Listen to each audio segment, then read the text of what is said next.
साहित्य लहरी रचना है। तो साहित्य लहरी आपकी जो रचना है वो है आपकी सूरदास की। साहित्य लहरी जो रचना है वो है आपकी सूरदास की। साहित्य लहरी रचना है आपकी सूरदास की। जो अगली रचना है वो है आपकी प्रेम वाटिका। प्रेम वाटिका किसकी रचना है? तो प्रेम वाटिका है आपकी रसखान की रचना। प्रेम वाटिका है आपकी रसखान की रचना। अगली रचना है आपकी भंवर गीत किसकी रचना है? तो जो मलिक मोहम्मद जायसी ने लिखी आपकी पद्मावत। सूरदास अपनी सारी रचनाओं में लिखते थे सूर सूर सूर, सूर सारावली, सूर पच्चीसी, सूर साहित्य लहरी। जो साहित्य लहरी थी वो इनकी उसमें सुर का प्रयोग नहीं किया था, बाकी इनकी रचनाओं में सुर मिलता है। इधर तुलसीदास ने अपनी रचना लिखी थी। तुलसीदास ने अपनी लिखी थी रामचरितमानस, विनय पत्रिका, गीतावली, दुआवली, कवितावली। और जो भंवर गीत है वो भंवर गीत आपकी रचना है नंददास की। भंवर गीत रचना है नंददास की। अगली जो कवि प्रिया व रसिक प्रिया किसकी रचना है? कवि प्रिया और रसिक प्रिया किसकी रचना है? तो कवि प्रिया रसिक प्रिया आपकी है केशव दास की। ठीक है। और कभी कभार एक और प्रश्न आता है कनु प्रिया।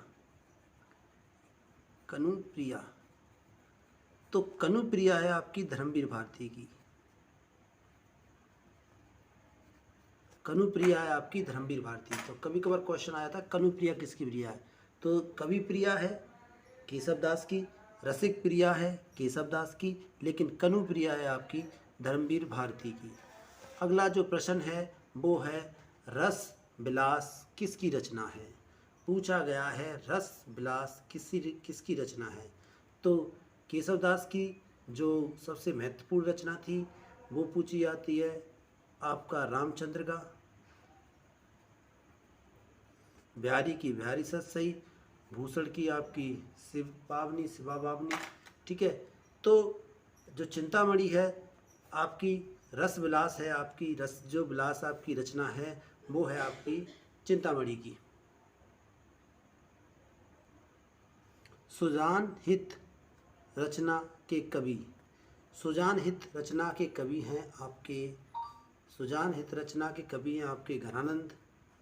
अगली जो रचना है उसमें पूछा गया है जहांगीर जस चंद्रिका की रचना है किसने लिखी है?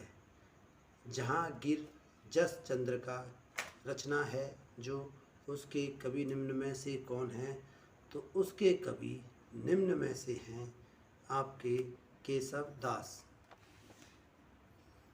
अगला है प्रश्न भाव विलास किसकी रचना है? भाव विलास किसकी रचना है? तो भाव विलास है आपकी कविवर देव की। कविवर देव। छत्रसाल दर्शक किसकी रचना है? छत्रसाल दर्शक रचना है छत्रदार जो रचना है छत्रसाल दर्शक जो रचना है वो निम्न में से है आपकी भूषण की।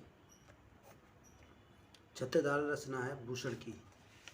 अगला जो प्रश्न है वो है शिवराज भूषण व शिवा बावनी रचना है निम्न में से किस लेखक की? तो आपका शिव दो बार शिव एक बार शिवा। ठीक है। भूषण तो इन रचना है दोनों भूषण की। जहाँ भूषण लिखा है शिव के बाद जहाँ भूषण आया है तो शिवराज भूषण और शिवा बावनी रचना है आपकी भूषण की। ये प्रश्न बड़ा ही महत्वपूर्ण है और इस प्रश्न में पूछा गया है द्विवेद युग के दो महाकाव्य हैं। किसके द्विवेद युग के? साकेत प्रियप्रवास, पद्मावत साकेत, प्रियप्रवास कामायनी, कामायनी साकेत। तो आपका जो कामायनी है वो जयशंकर प्रसाद का छायावाद का है। प्रियप्रवास आपका जो प्रिप्रवास है वो प्रिप्रवास तो आपका द्विवेद युग है, लेकिन यहाँ पर कामायनी है। कामायनी किस युग की रचना है? कामायनी है छायावाद युग की। फिर अगला जो जोड़ा दिया है वो पद्मावत के साथ साकेत दिया है। तो पद्मावत है आपकी मलिक मोहम्मद जायसी की। मलिक मोहम्मद जायसी की रचना वो है महाकाव्य, और ये आपका अवधी भाषा में लिखा गया है, और ये है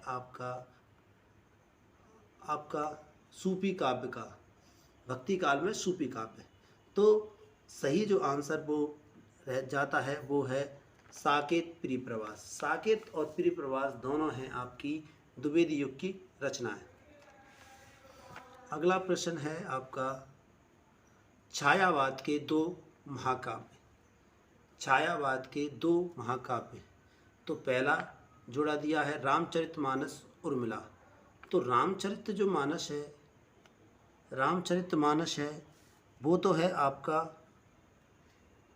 तुलसीदास ने लिखा। तो तुलसीदास थे भक्ति काल के, तो छायावादी के हो नहीं सकते, ये आपका ऑप्शन हो नहीं सकता। दूसरा है आपका, ठीक है, तो गोदान महाकाव्य नहीं था, गोदान था आपका उपन्यास। पद्मावत फिर आ गया, जो अगले आप ऊपर समझा चुके हैं। तो कामायनी के दो महाकाव्य बचे, एक आपका कामायनी बचा और दूसरा उर्मिला। तो आपका ये जोड़ा सही है, ठीक है। अगला जो प्रश्न दिया गया है, तार सप्तक किस सन में प्रकाशित हुआ? किस सन में प्रकाशित किया गया? तो तार सप्तक किया गया, जो प्रथम तार सप्तक है वो 1943 में किया गया। फिर इसके 8 साल बाद दूसरा, फिर और इसके 8 साल बाद दूसरा, ठीक है। तो आप कमेंट करके बताएं कि दूसरा तार सप्तक किस सन में दिया गया था और तीसरा तार सप्तक किस सन में दिया गया था।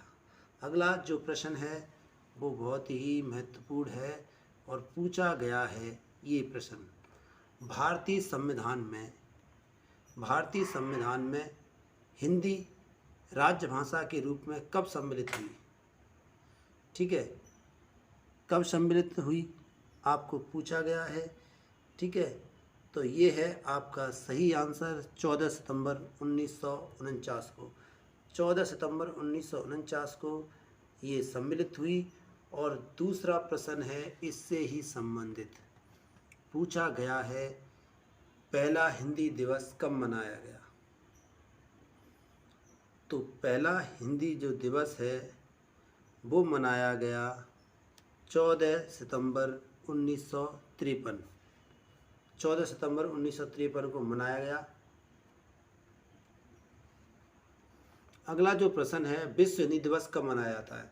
तो विश्व हिंदी दिवस मनाया जाता है 14 सितंबर को। तो आपको केवल भारत में मनाया जाता है, ठीक है। 10 पर भी कोई देती नहीं है, तो 10 जनवरी है आपकी, वो हिंदी दिवस मनाया जाता है।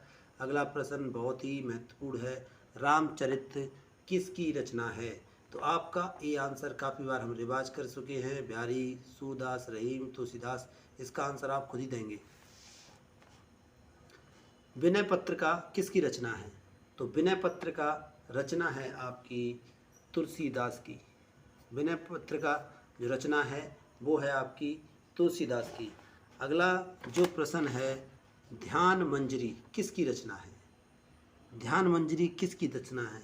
तो ध्यान कहाँ जाता है? आगे ले जाता है ध्यान, तो अग्र का मतलब आगे। तो सही आंसर है आपका ध्यान मंजरी अग्रदास की रचना है। अगला जो प्रश्न है, भक्तमाल व अष्टयाम किसकी रचना है? ये बहुत ज़्यादा पूछी जाती है, भक्तमाल और अष्टयाम किसकी रचना है, ठीक है। तो केशव दास ने किया, रामचंद्र का लिखी थी, बहुत जो प्रसिद्ध थी रामचंद्र का। तुलसीदास ने रामचरितमानस लिखा था, सूरदास ने सूर साहित्य लहरी, सूर सागर, सूर सारावली, सूर पच्चीसी और साहित्य लहरी लिखी थी। तो इनके की रचना होने से रही। तो सही आंसर है आपका नावादास, और ये बहुत ज़्यादा पूछी जाती है, नावादास और अष्टयाम किसकी रचना है।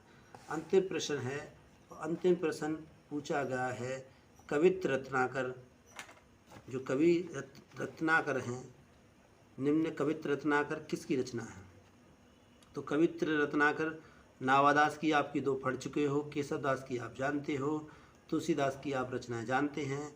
तो सही आंसर है आपका सेनापति।